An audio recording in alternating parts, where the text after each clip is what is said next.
Et Yannick Thierry, on vous écoute, vous avez quelque chose à dire? Oui, bonjour. Alors, suite aux prévisions météorologiques de samedi du côté de Oron, on a travaillé avec la préfecture et la métropole de Nice-Côte d'Azur et la ville de Nice pour modifier le parcours. On va garder le départ à Nice, on va garder l'arrivée à Oron. Par contre, on va supprimer toute la vallée de la Vésubie avec la côte de Belvédère et la Colmiane. L'idée, c'est plus, on attend entre 0 et 2 degrés à 1500 mètres, donc on ne veut pas que les coureurs aient de nouveau froid comme ils ont eu il y a 2 jours. Et on ne veut pas, surtout pas prendre de risques dans la descente de la Colmiane. Donc le nouveau parcours, il fera 109 km. Il y aura un changement de parcours au kilomètre 46. Le début de parcours donc reste le même jusqu'au kilomètre 46. Et on reviendra au kilomètre 71 sur le parcours initial.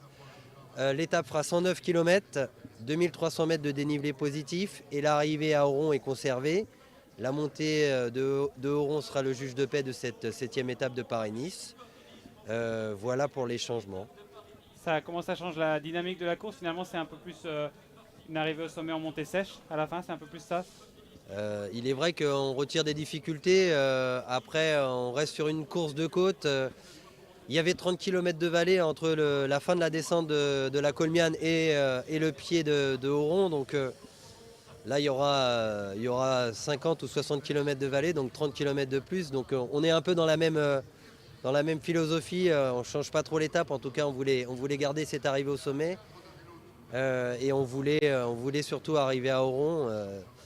Donc on sera aussi à limite pluie-neige, je crois, demain. Mais les conditions seront réunies pour que les coureurs puissent aller jusqu'à l'arrivée. La décision est prise tôt, c'est important pour les équipes, pour les coureurs, justement, d'avoir cette réassurance, de savoir où on va. Tôt, on est la veille de l'étape, donc on a de la chance de pouvoir être bien accompagné par la préfecture, par la ville de Nice et la métropole de Nice-Côte d'Azur. On a été en contact toute la semaine. La météo est très changeante. C'est très difficile de prendre la bonne décision.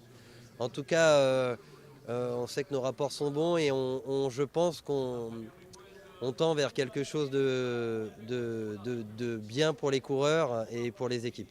Thierry, j'ai l'impression que chaque année, on fait un peu une annonce, un changement de parcours. Ça devient difficile d'organiser un Paris-Nice comme on le souhaite, Bah, en tout cas. bon, ça a quand même toujours été un petit peu le cas.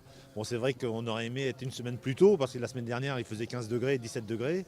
Ça aurait été plus facile en tant qu'organisateur, mais c'est à nous de nous adapter.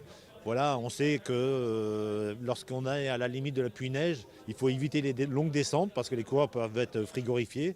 Et on a pris ça en compte et on va quand même proposer un parcours qui va permettre d'avoir une belle étape en respectant les conditions et l'intégrité des coureurs.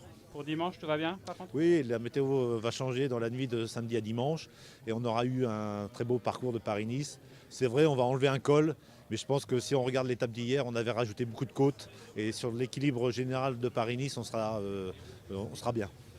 Sans avoir de boule de cristal, on peut s'attendre à quelles conditions météo demain soir au sommet de Oron?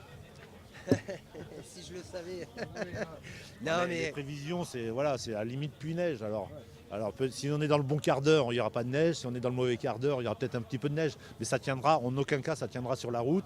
Et on aura la garantie d'avoir une route bien dégagée. Et les coureurs, sur une montée sèche, pourront s'exprimer parfaitement bien. Ce qui s'est passé jeudi à la Loge des Gardes, est-ce que ça peut avoir une quelconque incidence sur ce changement aujourd'hui? disons qu'on a utilisé notre joker. Donc on veut pas reproduire cette situation-là et on fait tout pour que tout se passe bien. Ça a été vu évidemment, j'imagine, en collaboration avec les équipes. C'était une solution que tout le monde trouvait acceptable? Oui, je pense que voilà, les coureurs comme les équipes voilà, font le maximum pour aller au bout des étapes. Mais il ne faut peut-être pas leur en demander trop. Voilà, on a eu pendant la semaine à la Loge des Gardes un moment assez compliqué à gérer.